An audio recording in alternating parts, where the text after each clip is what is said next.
עברה שנה בלי אלקנה. אנחנו במשפחה חווים את הנוכחות שלך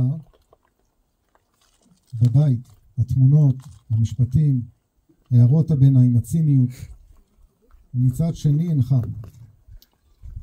הכאב הצורב בהיעדר הנוכחות שלך הייתה כל כך דומיננטי עד כדי כאב, עצבים, ונשארנו עם חור. ההורים, האחים, החיסרון. גם כל אחד מהנמצאים כאן, משפחה, חברים מכל המעגלים, חברי בית הספר, מד"א, צבא, מילואים, חברי גרעין, כולנו נקראים שקולים ברמה כזו או אחרת. אנחנו מוגדרים כמשפחה שקולה, אבל כל אחד מהנמצאים כאן הגיע לחזק אותנו ולהשתתף בזיכרון של אלקנה.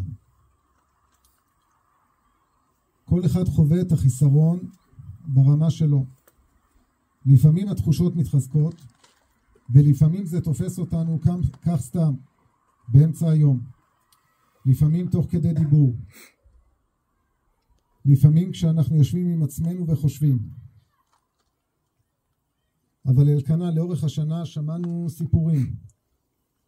שמענו איזה סוג אדם היית, איזה חבר נאמן היית לכל מי שסבב אותך. והשאיפה שלך והרצון שלך שכל הסובבים באמת יצליחו ויעשו את המקסימום שהם יכולים. הדבר הזה בולט באמת בכל הסיפורים ששמענו. הרצון שלכולם יהיה טוב. אז כאבא, אני יוצא כאן באמת בקריאה פשוטה. אלקנה כבר לא איתנו שנה.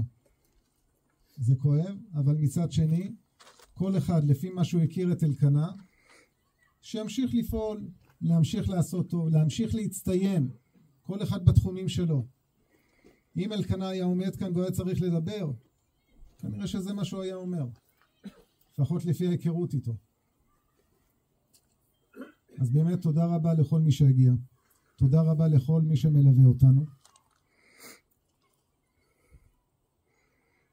ובעזרת השם אני מקווה שנתראה בשמחות, ואם לא, שנה הבאה כנראה באותו מקום. תודה.